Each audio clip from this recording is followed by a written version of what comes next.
दोस्तों नमस्कार। थोड़े समय पहले आपने अखबारों में एक इंपॉर्टेंट हेडलाइन पढ़ी होगी। India to deliver US summon to Adani in alleged bribery case. अब ये यूएस के अंदर अडानी की साहब की कंपनियों के ऊपर कुछ केस हुए। पर्पस ये था कि साहब इन्होंने अमेरिकन स्टॉक मार्केट से पैसे उठाए और पूरी जानकारी नहीं दी। और जानकारी ये कि अडानी की कंपनियों ने भारत की कुछ राज्य सरकारों को रिश्वत दी और बदले में कॉन्ट्रैक्ट हासिल किए। ये आरोप लगाया गया और आरोप ये इसलिए बना क्योंकि जो अमेरिका का कानून है वो ये कहता है कि आपको सारी जानकारी डिस्क्लोज करनी होगी, इंक्लूडिंग कि आपने किसी को रिश्वत दी या नहीं। अब सोचने में तो बड़ा अजीब लगता है, लेकिन वहां के कानून के हिसाब से ये जानकारी इंपॉर्टेंट है, क्योंकि अगर आपने रिश्वत देके कहीं से कॉन्ट्रैक्ट लिया तो हो सकता है इन्वेस्टर आपकी कंपनी में इन्वेस्ट ना करें। तो वो जानकारी बहुत इंपॉर्टेंट है।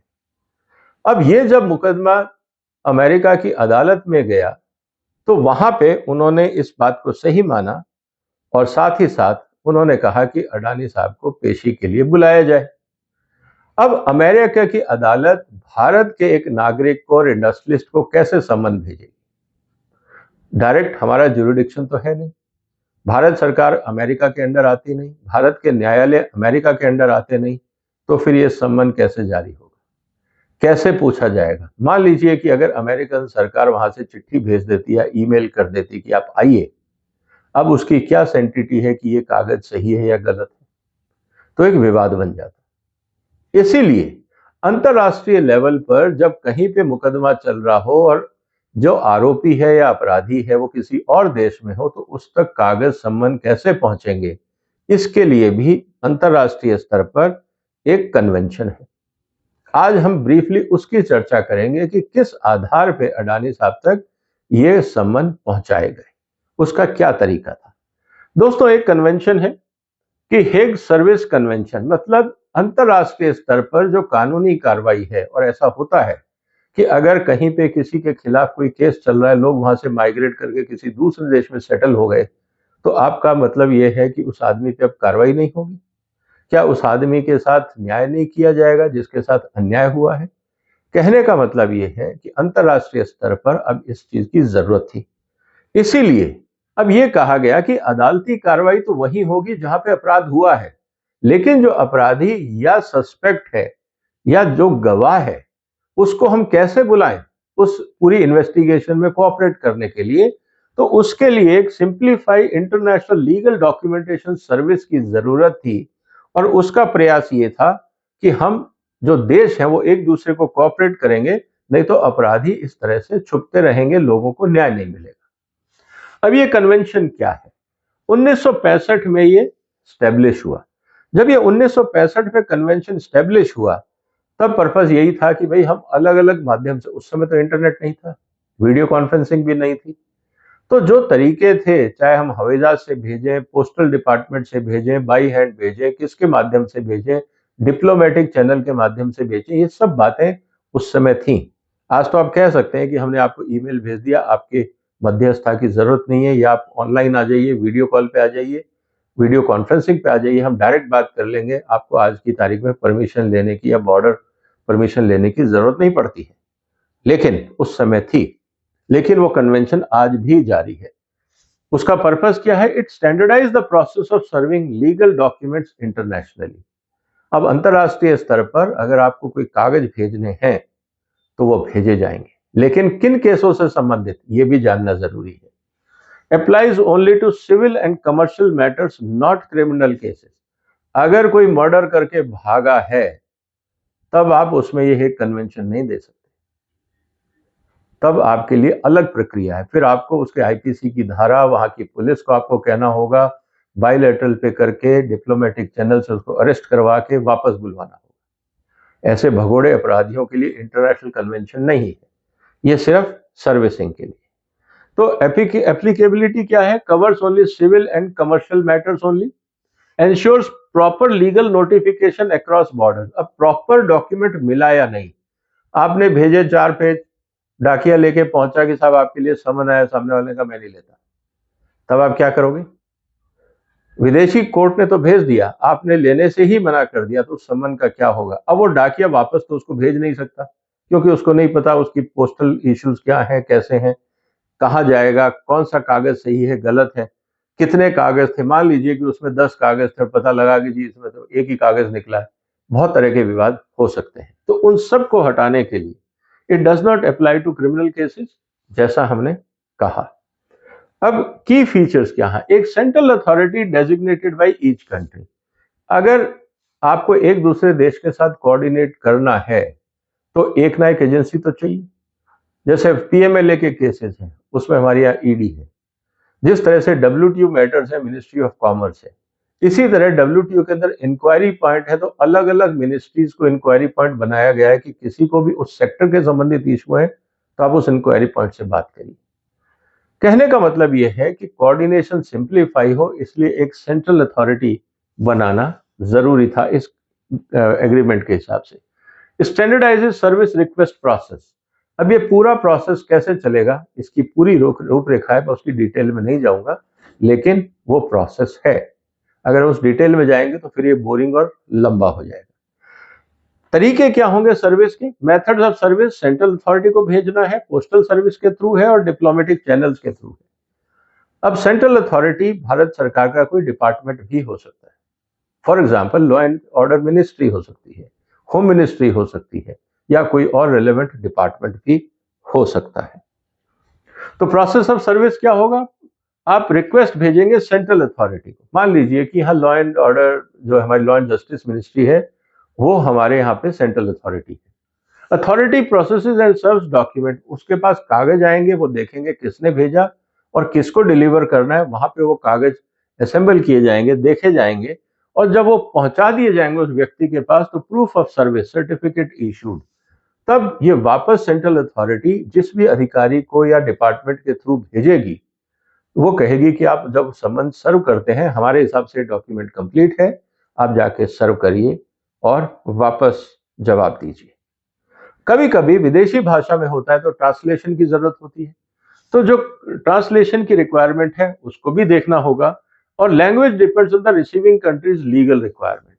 अगर मेरे यहाँ पे चाइनीज नहीं बोली जाती है, या रशियन नहीं बोली जाती है, या यूरोप की कोई और भाषा नहीं बोली जाती है, और आपने समन लोकल भाषा में दे दिया, तो मैं कैसे उसको पढ़ूंगा या कैसे सर्व करूंगा? तो जो ट्रांसलेशन सर्विसेज हैं वो भी सेंट्रल अथॉरिटी को देखनी होंगी। And check country specific guidelines before submission. तो जो कंट्री भेजेगा वो ये देखेगा कि मैं इंडिया में जा रहा हूँ, इंडिया में इंग्लिश और हिंदी दो भाषाएं शायद चलती हैं, तो जो चाइनीज या रशियन या यूरोपियन कोई भी लैंग्वेज है, उसको आप हिंदी या इंग्लिश में ढंग से ट्रांसलेट करें ताकि उसका मीनिंग ना बदले, और फिर आप उस कागज को सम्मन के लिए भेज सकते हैं। अब ये ऐसा कितने देशों में होता है, इसको भी समझ लेते हैं। 80 देश हैं जो इस पूरे जो कन्वेंशन के भागीदार हैं, और ज्यादातर बड़े देश हैं इसमें, जैसे हम बात कर रहे हैं यूएस, कनाडा, यूके, यूरोप वगैरह। Each country has its own implementation specifics. वो कैसे कार्रवाई करेंगे ये उसमें बताएंगे, सेंट्रल एजेंसी होगी, क्या उसका प्रोसीजर होगा, वो डॉक्यूमेंट करके उन्होंने सबमिट किया हुआ है। जब ये संधि बनी थी, भारत इसका हिस्सेदार नहीं था, लेकिन जनवरी 12, 2009 को भारत सरकार ने एक नोटिफिकेशन जारी किया और उसमें यह कहा गया कि ये जो सीपीसी, अपना जो कोड फॉर सिविल प्रोसीजर है, सीपीसी के माध्यम से the central government hereby declares that the provision of the said section shall apply to all civil courts in all the countries who are party to Hague Convention on the service abroad judicial extrajudicial documents in civil और commercial matters।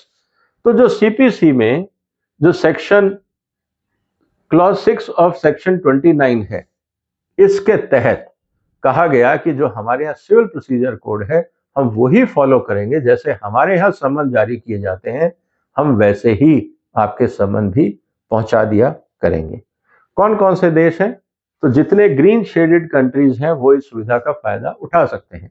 अभी जैसे अडानी साहब के case में case चल रहा है America में, और जिसको बुलाया गया है वो है इंडिया में। अब यहां से डॉक्यूमेंटेशन आएगा गवर्नमेंट ऑफ इंडिया को, और गवर्नमेंट ऑफ इंडिया फिर उस व्यक्ति तक पहुंचाएगी।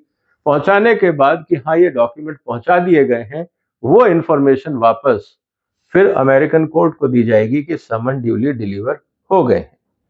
लेकिन इसमें भी चुनौतियां आ सकती हैं, जैसे processing delays in some jurisdiction, चिट्ठी ही नहीं पहुंची, आने जाने में टाइम लग गया, कोई और कारण हो गया, आपने कहा कि 1 महीने बाद पेशी है, पता लगा चिट्ठी 2 महीने बाद आ रही, तो ये सब समस्याएं भी हो सकती हैं।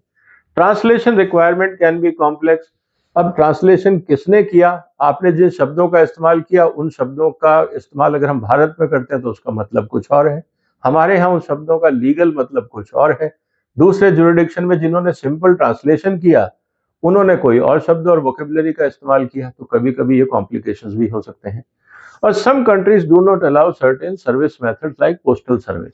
वो कहते हैं हम पोस्टल मेथड नहीं लगाएंगे, हमें नहीं पता वहां पे गांव में या इतने रिमोट एरिया में कौन गारंटी देगा कि सर्विस हुआ या नहीं हुआ, तो वहां पे एक ट्रेसेबिलिटी का इशू भी शायद बन सकता है, डॉक्यूमेंट खो भी सकता है, तो जिम्मेवार कौन होगा। एक केस स्टडी रियल वर्ल्ड की हम ले लेते हैं, आजकल अडानी साहब की चर्चा है। US organization sued a foreign entity, America की एक संस्था ने, फॉरेन एंटिटी मतलब भारतीय है यहाँ पे, एक भारतीय के खिलाफ कार्रवाई करी। Service of proof was attempted under Hague convention. अब उन्होंने कहा कि साहब सम्मन भेजा जाए, अब किसका इस्तेमाल करें, अमेरिकन कोर्ट डायरेक्ट तो भारत में दे नहीं सकता, जुरिडिक्शन नहीं है, तो वो हेग कन्वेंशन के माध्यम से आएंगे। Central authority of the foreign country processed and confirm the service. अब ये चिट्ठी जब सेंट्रल अथॉरिटी में आएगी तो उसको प्रोसेस करेगी सेंट्रल अथॉरिटी ने। अगर आप देखें तो वहां पे फिर गुजरात के कोर्ट को ये कहा है कि आप जाके सर्विस करें। अब जब उस गुजरात का कोर्ट के पास जब चिट्ठी गई तो गुजरात का कोर्ट लोकल एसएचओ को देगा कि आप जाइए सर्विस करके आइए, जज तो खुद जाएंगे नहीं, वो एसएचओ को बोलेंगे। अब एसएचओ ये भी कह सकता है कि साहब इस मेरे कार्य क्षेत्र में जो आपने दिया है वहां पे इस नाम का कोई व्यक्ति नहीं है या मेरा जुरिडिक्शन नहीं है, तो मैं आपको समन वापस भेज रहा हूं, मैं सर्विस नहीं कर पाया। गुजरात कोर्ट ने यह कहा है कि आप हमें वापस नहीं भेजेंगे, आप उस एसएचओ को भेजेंगे जिसके क्षेत्र में अडानी साहब का घर आता है, और वो एसएचओ जाके सर्विस करेगा, और हमें सर्विस का प्रूफ चाहिए, हमें वापस लेटर नहीं चाहिए कि साहब हमें आदमी नहीं मिला हम क्या करें, हमें ये नहीं चाहिए। आपका पुलिस डिपार्टमेंट आपस में तय करे कि कौन सा थाना लगता है और कौन जाके समन सर्विस करेगा, हमें कंफर्मेशन चाहिए, चिट्ठी वापस नहीं चाहिए। तो ये आदेश दिल्ली की तरफ से गुजरात के कोर्ट को गया, गुजरात के कोर्ट ने गुजरात में अहमदाबाद पुलिस को कहा, अब अहमदाबाद पुलिस वो समन सर्विस करके वापस गुजरात कोर्ट को, और कोर्ट वापस सेंट्रल अथॉरिटी को कहेगा कि हाँ जी समन सर्विस हो गया है। This ensures legal compliance and recognition. अब वो नहीं कह सकते कि साहब हमें सम्मन नहीं मिला है। तो दो अंतरराष्ट्रीय लेवल पे किस तरह से कार्रवाई होती है ब्रीफली मैंने आपको एक्सप्लेन किया। The Hague service convention simplifies cross border legal service, ensures process and compliance, and understanding its process help in international litigation. हो सकता है कि आप भी आज अंतरराष्ट्रीय लेवल पे ट्रेडिंग कर रहे हो, कोई व्यक्ति आपके खिलाफ आपसे पैसा लिया और भाग गया, मटेरियल नहीं दिया, कोई ट्रेड डिस्प्यूट हो गया, कोई फ्रॉड हो गया, अब आप उस तक कैसे पहुंचेंगे। तो कभी कभी आपको ये लगता होगा यार वहां सम्मन कौन देगा, उसको बुलाएगा कौन। इस पूरे डॉक्यूमेंट को आपको बताने का पर्पज ये था कि अगर आप अंतरराष्ट्रीय लेवल पे काम कर रहे हैं और किसी भी तरह का आपका सिविल या बिजनेस डिस्प्यूट है, क्रिमिनल की बात नहीं कर रहा हूं, तो आपके पास एक रास्ता है उस अपराधी तक या उस विटनेस तक पहुंचने का जो आपके कानून में मदद कर सकता है। उम्मीद है दोस्तों आपको ये चर्चा पसंद आई होगी, एक नई चीज हमने आज आपसे चर्चा करी। आप इस चैनल को सपोर्ट करिए, सब्सक्राइब करिए, इस वीडियो को शेयर करिए। फिर मुलाकात होगी एक और महत्वपूर्ण मुद्दे के साथ, तब तक अपना ध्यान रखिएगा। फिलहाल वंदे मातरम।